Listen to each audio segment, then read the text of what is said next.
कभी कभी जिंदगी में ऐसा मोड़ आता है जहां सच्चाई की राह पर चलने वाला इंसान बदनाम तो होता है, लेकिन वही बदनामी उसकी सबसे बड़ी जीत का कारण बन जाती है। यही कहानी है अर्जुन की, एक ऐसे लड़के की जो बदनामी से नहीं, अपने मकसद से डरता था।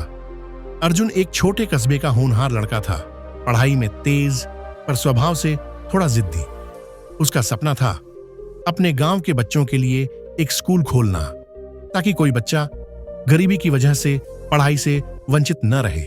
लेकिन हर सपना सस्ता नहीं होता, उसे पूरा करने की कीमत बहुत बड़ी होती है। गांव के कुछ अमीर लोग नहीं चाहते थे कि गांव के गरीब बच्चे पढ़ लिख कर आगे बढ़ें, क्योंकि अगर शिक्षा फैली तो उनकी हुकूमत खत्म हो जाती। जब अर्जुन ने स्कूल बनाने की बात शुरू की तो पूरे गांव में बातें फैल गईं। अर्जुन तो दिखावे के लिए ये सब कर रहा है, कहते हैं उसने फंड में पैसे खा लिए हैं, अब तो वो भी नेता बनना चाहता है। अर्जुन के घर के बाहर भीड़ जुटने लगी। लोग उसे चोर, धोखेबाज और पाखंडी तक कहने लगे। यह सब सुनकर उसकी मां की आंखें नम हो गईं। बेटा, क्यों सबके सामने बदनाम हो रहा है तू? छोड़ दे ये सब। लेकिन अर्जुन शांत था। उसने कहा, मां, अगर सच्चाई की राह पर चलने से बदनामी मिलती है तो मुझे वो मंजूर है। धीरे धीरे गांव में किसी ने उसका साथ नहीं दिया। दोस्तों ने भी दूरी बना ली। वो अकेला था, पर उसके भीतर आग जल रही थी। उसने गांव के बाहर एक पुरानी झोपड़ी में जाकर खुद से स्कूल बनाना शुरू किया। ईंटें उसने खुद ढोईं, दीवारें खुद बनाईं और ब्लैकबोर्ड के लिए पुराने दरवाजे को रंग दिया। बच्चे आने लगे, लेकिन समाज अब भी ताने मारता था। देखो, पागल हो गया है अर्जुन, इन गरीबों को पढ़ाकर क्या करेगा? 6 महीने बीते, अर्जुन का स्कूल चल पड़ा। एक दिन एक अधिकारी गांव में आया, शिक्षा विभाग से। उसने देखा कि अर्जुन के स्कूल में बच्चे न केवल पढ़ रहे थे, बल्कि उनमें आत्मविश्वास भी झलक रहा था। अधिकारी ने पूछा, ये सब तूने अकेले किया? अर्जुन मुस्कुराया, हाँ, लोगों की बदनामी के साथ।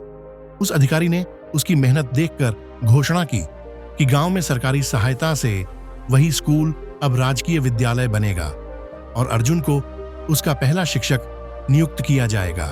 गांव वाले हैरान थे। जिन्होंने अर्जुन को गालियां दी, वही अब उसके कदमों में फूल बिछा रहे थे। कोई कह रहा था, हमसे गलती हो गई। कोई बोला, अर्जुन ने तो कमाल कर दिया। मां की आंखों में गर्व के आंसू थे। उसने बेटे से कहा, बेटा, तू सही था। अब समझ आई कि कभी कभी बदनामी भी जीत की पहली सीढ़ी होती है। अर्जुन हंसते हुए बोला, मां, अगर मैं लोगों की बातों में आकर रुक जाता तो ये स्कूल आज भी सपना ही रहता। जब आप कुछ बड़ा करने की सोचते हैं तो समाज पहले आपकी नीयत पर शक करता है। लोग पत्थर मारते हैं, लेकिन वही पत्थर आपकी सफलता की दीवार बनाते हैं। बदनामी से मत डरिए। कभी कभी बदनामी भी जरूरी होती है जीत के लिए, क्योंकि वही साबित करती है कि आप भीड़ से अलग कुछ कर रहे हैं। हर इंसान जो बदलाव लाता है शुरुआत में बदनाम होता है, चाहे वो महात्मा गांधी हो, भगत सिंह हो या डॉक्टर कलाम।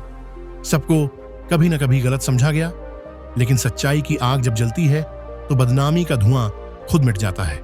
इसलिए जब लोग आपको कोसें तो मुस्कुरा दीजिए, क्योंकि इसका मतलब है आप सही रास्ते पर हैं, बस जीत थोड़ा दूर है। दोस्तों, वीडियो आपको कैसा लगा कमेंट करके जरूर बताएं और इसी तरह की वीडियो देखने के लिए मेरे चैनल को सब्सक्राइब, वीडियो को लाइक और शेयर जरूर करें। धन्यवाद।